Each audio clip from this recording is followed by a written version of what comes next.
നമ്മളെവിടേക്കാ പോണേ? എന്ത് കാണാന്? അങ്ങനെ ഞങ്ങൾ വീട്ടിലെ കുട്ടികളെല്ലാവരും കൂട്ടിയിട്ട് വാഴ സിനിമ കാണാൻ പോയിട്ട് എൻ്റെ ഒക്കെ ഉണ്ടായിരുന്നു. പിന്നെ പെണ്ണുങ്ങളാരും ഉണ്ടാകുന്നില്ല, കാരണം കുട്ടികൾ ചെറിയ മക്കളായതുകൊണ്ട് തിയേറ്ററിൽ വന്നു കഴിഞ്ഞാൽ ചിലപ്പോൾ കരഞ്ഞു കഴിഞ്ഞാൽ മറ്റുള്ളവർക്കും കൂടി ഡിസ്റ്റർബൻസ് ആവും.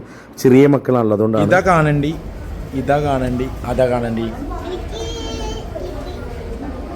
ഇതാ വാഴ.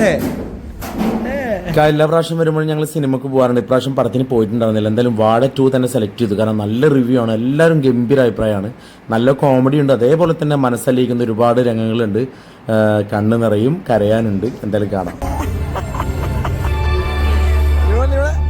പടത്തിന് കയറിയ പാടെ അപ്പം തന്നെ എന്നോട് പറയണതാണ് പോപ്കോൺ വേണം, പോപ്കോൺ വേണം. ഹാഫ് ടൈമിൻ്റെ സമയത്ത് പോപ്കോൺ വാങ്ങി അത് കൊടുത്ത്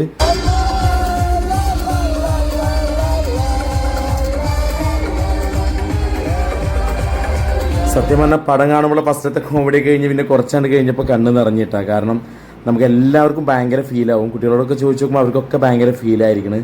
നമുക്ക് എല്ലാവർക്കും എല്ലാ തരത്തിലും ഫീലാവുന്ന രീതിയിലാണ് പടം എടുത്തിട്ടുള്ളത്. നല്ല ഡയറക്ഷനാണ്, നല്ല കോമഡി ഉണ്ട്, നല്ല കരയാനുണ്ട്. കുറേ കാലം ഇയാളോട് ഇരിക്കലോട് ഇന്ത്യ മാസ് തിയേറ്ററിൽ ഒടിയൻ സിനിമ തുടങ്ങിയ സമയത്ത് ഇരിക്കലോടിക്കുക ചോദിച്ചു.